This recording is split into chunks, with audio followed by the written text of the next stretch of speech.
Hello दोस्तों, welcome to witty learn और सभी को राम राम।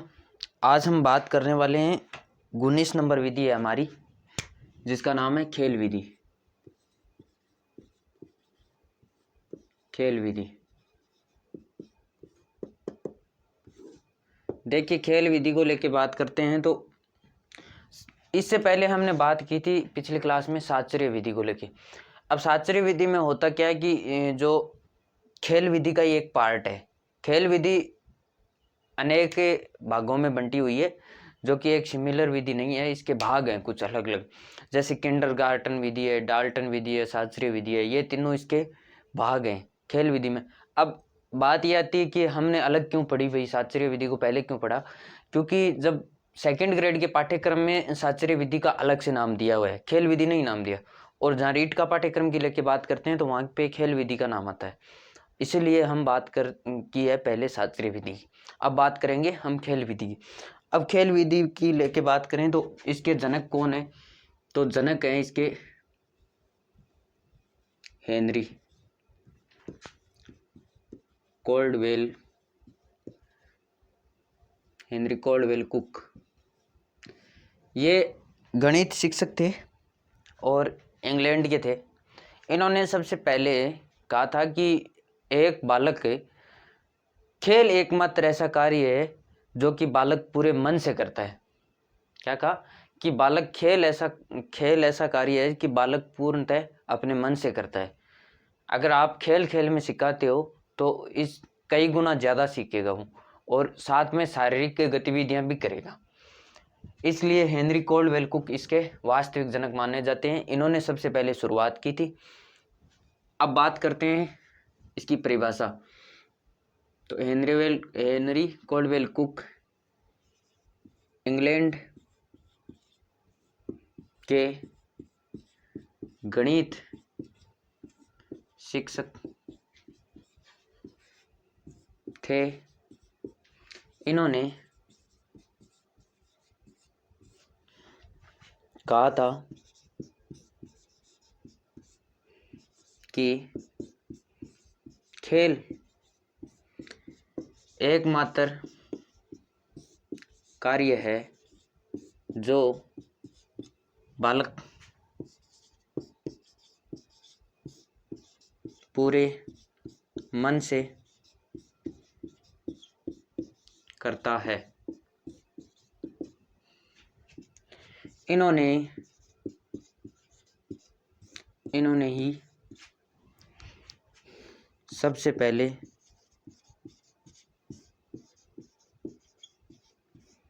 गणित विषय को खेल खेल में सिखाने को कहा था। इसलिए इन्हें, मतलब हेनरी कोल्डवेल कुक को, इन्हें खेल विधि का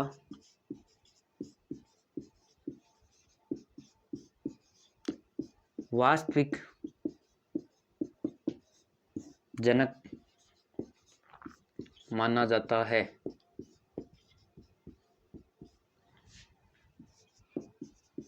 ठीक है, वास्तविक जनक। अब आपके जहन में एक सवाल आ रहा था होगा कि वास्तविक जनक क्यों भाई, जनक क्यों नहीं मानते ऐसे? तो जो जैसे शास्त्रीय विधि है, मारिया मोंटेसरी इसके जनक हैं, और डाल्टन विधि है उसके फ्रोबेल हैं, और एक वो हेलेना पार्किस्ट है जिन्होंने डाल्टन विधि दी थी। और उसके बाद जो गार्टन विधि, जैसे किंडरगार्टन विधि है, किंडरगार्टन विधि का नाम किंडरगार्टन क्योंकि एक बालक को बगीचे के समान समझा है, तो किंडरगार्टन विधि के जनक फ्रोबेल है, इसलिए इनको वास्तविक जनक माना जाता है। और बाकी जो खेल विधि के अलग अलग स्वरूप हैं उनका जनक अलग है। इसलिए अगर जो आपको लास्ट में मैं बता दूंगा जब कंप्लीट होगी, तो एक प्रश्न काफ़ी दिनों से चल रहा है, अलग अलग एग्जाम में भी आया हुआ है कि खेल विधि के जनक कौन है, और उसमें 4 ऑप्शन आते हैं: फ्रोबेल, हेलेना पार्किस और मारिया मोंटेसरी और हेनरी कॉल्डवेल कुक। तो इसको लेके हम कंफ्यूज से हो जाते हैं कि भाई चारों इसके जनक है खेल विधि के, क्योंकि वो इस खेल विधि के क्या है, निम्न रूप है, इसलिए कौन सा सही करें, तो इसको लेके लास्ट में हम बात करेंगे। वास्तविक जनक माना जाता है खेल विधि के निम्न रूप हैं। खेल विधि के निम्न रूप हैं, तो निम्न रूपों को लेकर बात करें, ये आपने लिख लिया होगा मेरे साथ साथ।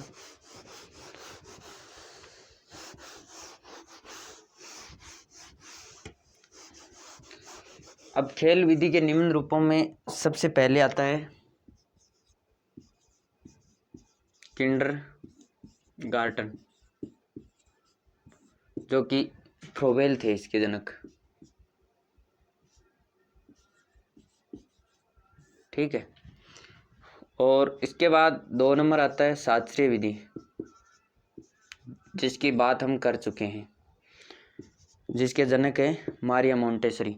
और 3 नंबर पे आता है डाल्टन विधि। ये तीनों इसके भाग हैं। अब हम बात करते हैं कि सबसे पहले किंडरगार्टन विधि, इसको लेके हमने बात कर चुके हैं, तो दोबारा से बात करने की आवश्यकता नहीं है। हमारे पास 2 भाग बचे, किंडरगार्टन और डाल्टन। ठीक है, तो इसको लेके बात करते हैं। सबसे पहले जनक के बारे में मैंने बता दिया, फ्रोबेल हैं इसके जनक। फ्रोबेल ने कहा है कि एक बालक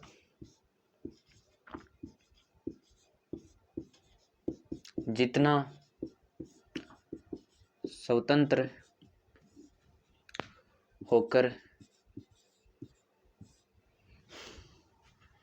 सीखता है और अधिक सीखता है। इन्होंने कहा कि किंडरगार्टन विधि में कहा कि एक बालक जितना स्वतंत्र होकर कोई कार्य करता है वो उतना ही अच्छा और अधिक करेगा। यानी यहाँ पे टीचिंग की बात हो रही है, तो सीखेगा, यानी अधिक लर्निंग करेगा और अच्छी लर्निंग करेगा। इसके साथ ही इन्होंने कहा है कि जिस प्रकार से एक बगीचे के अंदर माली अपने बढ़ते हुए पौधों व खिलते हुए फूलों की परवरिश करता है, उसी प्रकार से शिक्षक को क्या करना चाहिए, एक बालक का चहुमुखी विकास करना चाहिए। तो इन्होंने कहा शिक्षक को माली यानी जो बगीचे का रखवाला होता है उसकी एवं बालक को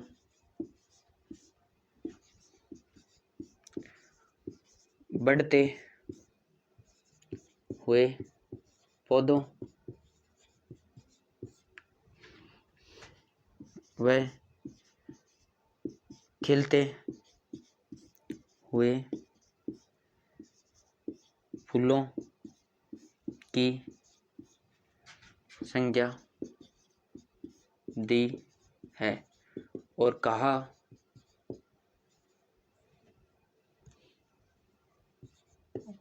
कि जिस प्रकार से एक माली बगीचे की परवरिश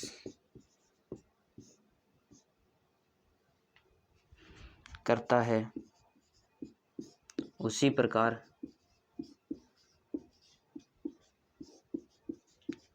से एक शिक्षक को बालक का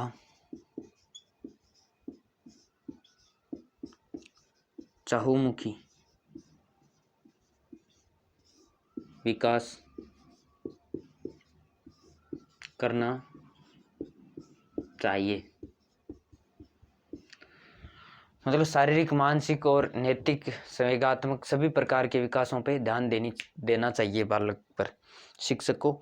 और जिस प्रकार से एक माली होता है वो अपने पौधों पे किस तरह उसकी कटाई करनी है, कैसे उसकी खरपतवार हटाना है, कब क्या करना है, जिस प्रकार से हम खेती करते हैं उसी प्रकार से इसमें समझाया गया है। थोड़ा सा बात यह है कि यहाँ पे बगीचा नाम ले लिया और हम क्या करते हैं, खेत में कार्य करते हैं उसी प्रकार से फार्मिंग का कार्य करते हैं, सेम वही बात यहाँ पे दी गई है। और आप फार्मिंग के एग्जाम्पल से समझ सकते हो कि जिस प्रकार से एक किसान अपने बोने से लेके और अनाज को निकालने तक जितनी प्रोसेस करता है, वो सभी उसी प्रकार से एक शिक्षक को बालक पर ध्यान रखना चाहिए कि बालक कितना सीख रहा है, कितना आउटपुट दे रहा है, कितना लर्निंग कर रहा है, कैसे कर रहा है, और क्या ये उपयोग में लर्निंग की हुई उपयोग में ले रहा है या नहीं ले रहा है। इसको सबको लेके उसको ध्यान रखना चाहिए और समय समय आते पर उसको परखना भी चाहिए। अब देखिए दूसरी हमारी है जो कि डाल्टन विधि है, उस पर हम कल बात करेंगे। इसके साथ ही खेल विधि के गुण और दोष हैं, उसको लेके हम कल नेक्स्ट वीडियो में बात करेंगे। इतने तक आप सब्सक्राइब कीजिए और लाइक कीजिए और वीडियो में कमेंट करके बताइए कि क्या हमारी टीचिंग प्रोसेस और जिस प्रकार से हम अध्ययन कर रहे हैं क्या ये सार्थक है या नहीं। और दूसरी बात यह है कि आज ही रिट की डेट फिक्स कर दी गई है कि जुलाई को उन्होंने बोला है कि अगर फिर भी आप ये सोचते हो कि भाई 2-3 बार कैंसिल हो चुकी है पहले भी और 2 साल से एग्ज़ाम हुआ, काफ़ी डेटें दे दी, लेकिन ऐसा नहीं है। अगस्त तक आपका एग्ज़ाम हो जाएगा। जून जुलाई अगस्त लास्ट है, अगर वो जुलाई का बोल रहे हैं तो आप उसको जुलाई समझो। और जिस प्रकार से हमने हिंदी पेडागोजी के समापन पे आ रहे हैं पाठ्यक्रम के, इसके अंदर हमारी 2-3 क्लास तो 2 क्लास रहेंगी, उसकी जो शिक्षण सहायक सामग्री है और उसके बाद मूल्यांकन करिकुलम। और इससे पहले हमारी 2 क्लास या 3 क्लास रहेंगी शिक्षण विधियों में, जिसमें हमारा जो कि रीट का पाठ्यक्रम समापन हो जाएगा और उसके साथ ही हमारे कौशल जो कि टीचिंग स्किल है उसको लेके बात करेंगे, जो कि 2nd ग्रेड के पाठ्यक्रम में है। तो आपको साथ में ये भी हो जाएगा और 2nd ग्रेड की भी दोनों हो जाएंगी। और ज़्यादा घबराने वाली बात नहीं है, जुलाई तक एग्ज़ाम कन्फर्म है, आप ये समझो, क्योंकि चुनाव होने हैं लास्ट में, तो इसीलिए कन्फर्म है ये एग्ज़ाम होना। तो जुलाई की इन्होंने डेट दी है, तो आप ऐसे ही निरंतर प्रयास करते रहो और मिलते हैं नेक्स्ट वीडियो में कल। थैंक यू, धन्यवाद।